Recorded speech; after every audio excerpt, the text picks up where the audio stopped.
Welcome back, everybody, to the Tomatoito Boxing Show. And it was a crazy weekend where there was fights spread out all over the place. And the one that was garnering a lot of attention for true boxing fans, well, depends on what you're into, depending on the weight divisions as well. A lot of attention going out to Yokasta Valle, who made her return since her defeat at the hands of Sanias Estrada, which was a decision loss. And where all the titles were on the line between them.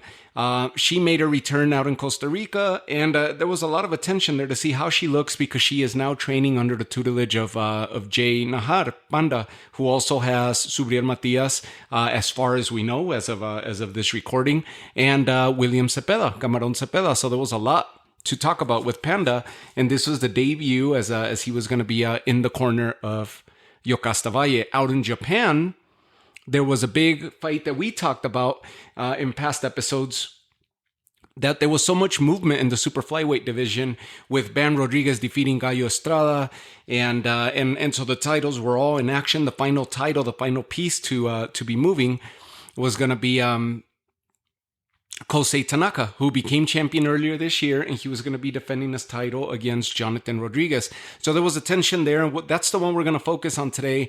And then, of course, the Mike Perry, who is the king of violence, quote unquote, for the Bare Knuckle FC, where he's 5-0 for that organization. He crossed over to boxing and stepped into the ring against Jake Paul. And there's some stuff to talk about on that event. Of course, you guys know how I feel. I've done episodes on Jake Paul in the past, and where, listen, I'm not sold anymore. I don't. It's entertaining. It's definitely entertainment based, and surrounding himself with a supporting cast of boxers, but that we'll leave that for another episode. Today, let's focus on the Japan card, which was headlined by Junto Nakatani, who became the bantamweight champ by defeating Alexandro Santiago earlier this year. Remember, Alexandro Santiago and Nonito Donaire fought for that vacant title, and Santiago got the best of Nonito. This was his first return defense against Junto Nakatani. Nakatani beats him and lifts that title from him. This was his first official defense himself. Santiago never managed to defend that title. Junto Nakatani did. And he was actually successful on this attempt. And by way of first round knockout, the towering menace that is Junto Nakatani, a very complete fighter, hard hitter, great footwork, great talent as far as mixing up his attack, as far as punching power. He's got it all. He's just near perfect. So Junto Nakatani defends his WBC title against Vincent Astrolabio, stops him in the first round, and that's all she wrote. Made easy work of it. 28-0, 21 knockouts. And that bantamweight division is still on full lockdown by Japanese fighters. Naoya Inoue's younger brother campaigns there.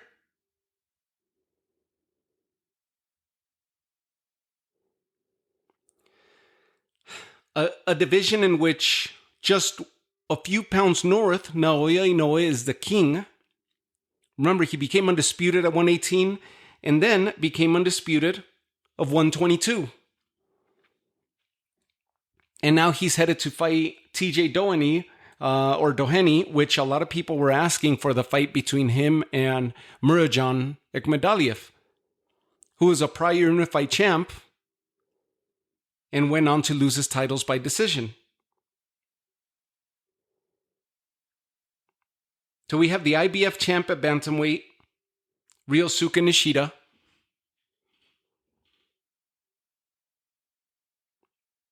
And you have Takuma Inoue, Naoya Inoue's younger brother. And you have Junto Nakatani, who moved up from 115, vacated his title, came up to this division, and just left his mark. He by far is the strongest of the champions there. And Yoshiki Takei became the WBO champ. That's your 4 Japanese champions there.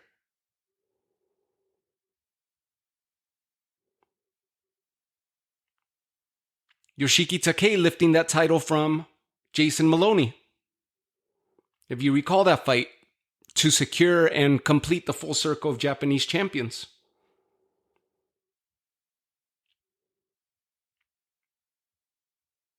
Takei is scheduled to fight September 3rd.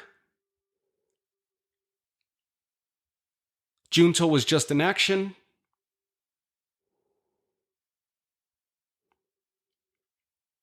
Takuma, who has the only loss of his career to Nordin Ubali. Ubali, the Frenchman who would go on to lose to Nonito Donaire a few years back. He has no scheduled fight coming up.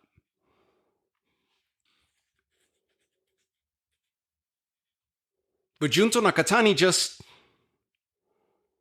remains perfect.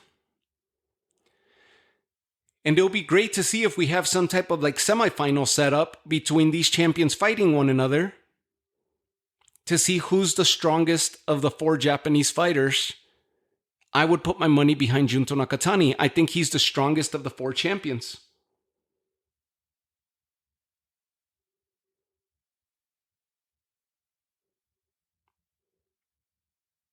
It's incredible what he's been able to accomplish and how easy he's making these fights look. Ryosuke Nishida also doesn't have a fight scheduled, but he was in action this past May.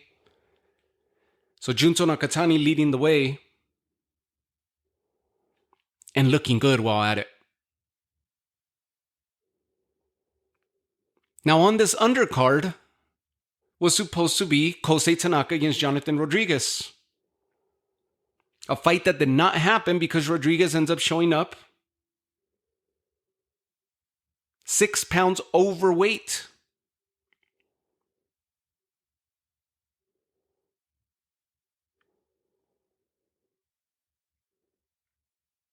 So Tanaka retains his title, and the fight did not go through.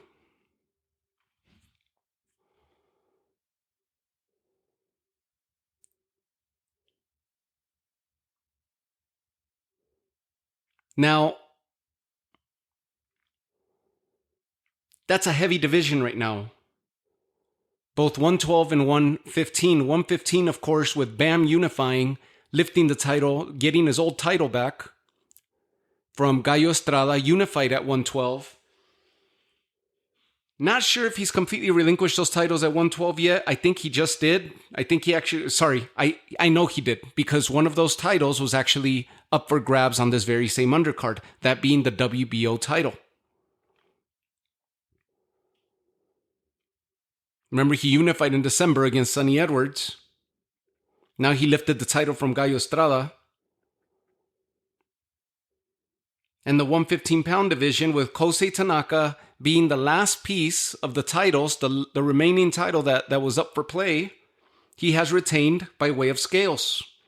Pumita Martinez, Fernando Martinez, the Argentinian fighter, is the only fighter to be the unified champ at 115, with Bam Rodriguez having the WBC, Tanaka retaining his WBO without seeing action in the ring, and Pumita Martinez having the WBA and IBF. And he's just days removed from having defeated Katsuto Ioka, who was a former foe and the final foe of Bam Rodriguez's brother's career, Joshua Franco.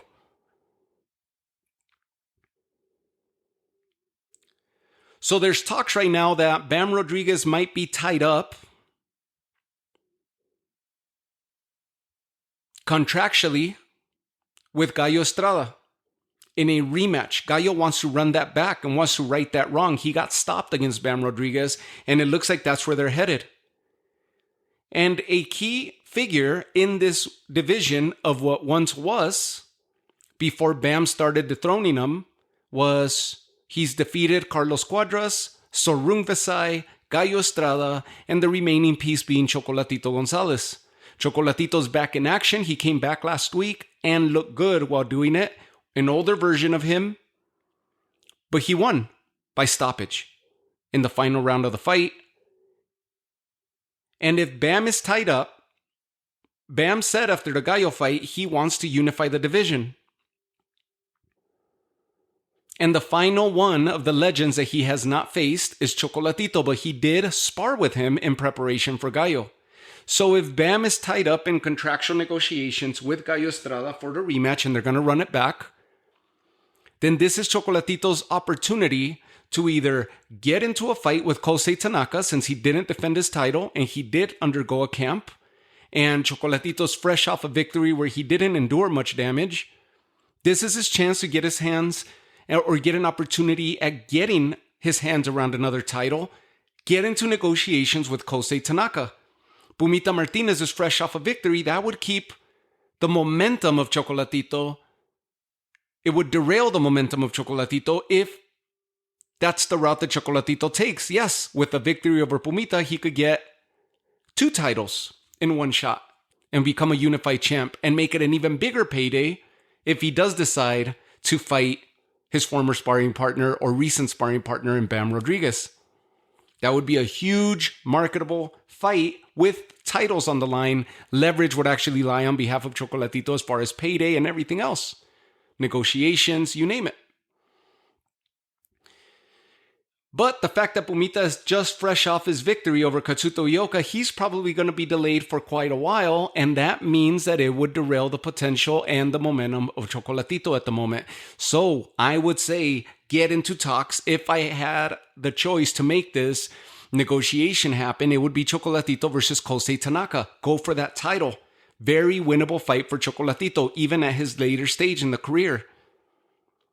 Pumita would be out. The Bam Gallo fight gets rescheduled.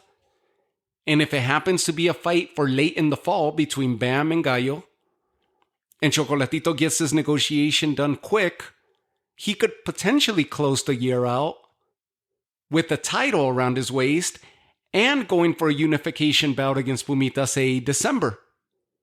If he's able to garner a fight with Kosei Tanaka either late August or early September or mid-September, and come back in December and unify while Bam is tied up with Gallo and the rematch. Now you would have Chocolatito back in prominence. Those are your top dogs right there.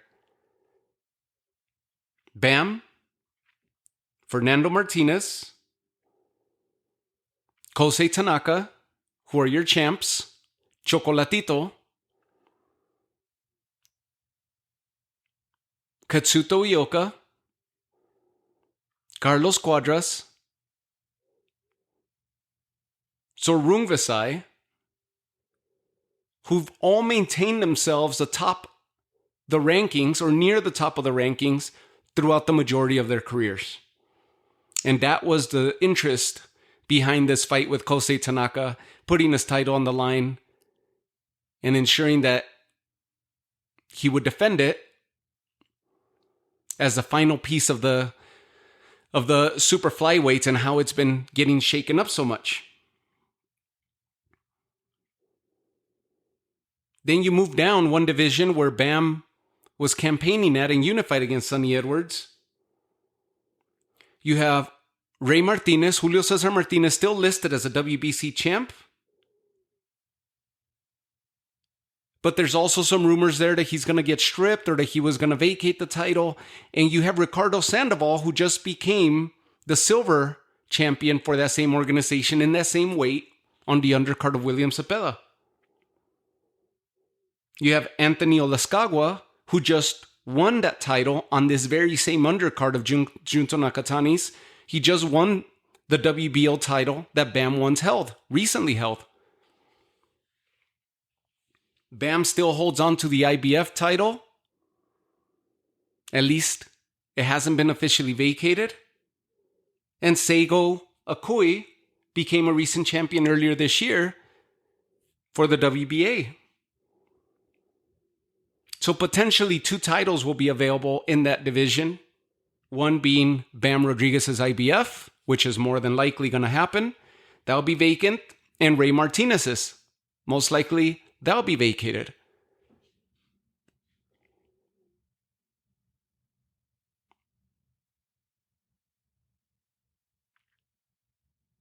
Because he's suspended indefinitely, if I remember correctly.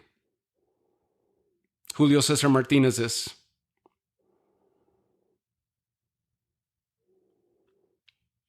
Testing positive, I believe, if for some substance. And as far as I know, it was the Nevada State Athletic Commission that suspended him indefinitely. I haven't looked into it or at least kept up with what's going on there, other than the rumor mill when I see certain headlines or certain articles that come across my way. So congrats, Kosei Tanaka retains in the easiest fashion possible. Went to camp, never had to step in the ring. The other guy fails to make weight in what was a huge opportunity for him to challenge for a world title, and he fumbled it. Kosei Tanaka remains champion. Leverage in his side because of that world title, and it would be a huge, huge fight between him and Chocolatito. Or if he decides to unify with Pumita, icing Chocolatito out, with the hopes of whoever the unified champ becomes of a 3-title unification bout, getting control and leverage over negotiations for a future undisputed title fight with Bam Rodriguez once he frees up from Gallo Estrada and the rematch. So I'll leave you guys with that quick episode, but listen, Japanese boxers are doing their thing in these lower weight divisions, and Junto Nakatani is one that you got to keep an eye out on. If he starts unifying this bantamweight division, just imagine if he becomes undisputed in a couple fights' time, unifies, then becomes undisputed, and goes on to face his fellow countryman, Naoya Inoue, moving up to 122 and challenging him for that throne. And in doing so and conquering the rest of the titles, he would have to go through Takuma Inoue, Naoya's younger brother, which would only make for an even better storyline between Junto and Naoya. So I'll leave you guys with that. Thank you guys again for all the love and the support. Junto Nakatani successfully defends his bantamweight title, his WBC Bantamweight title this past Saturday. Kosei Tanaka defends his title or retains his title in the easiest manner possible.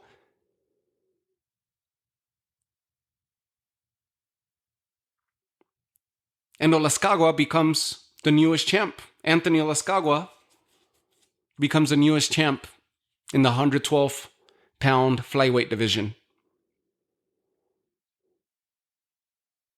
So I'll leave you guys with that. Thank you guys again for tuning in. Take care of yourselves, and I'll check you guys out. Talk to you all in the next episode. Take care.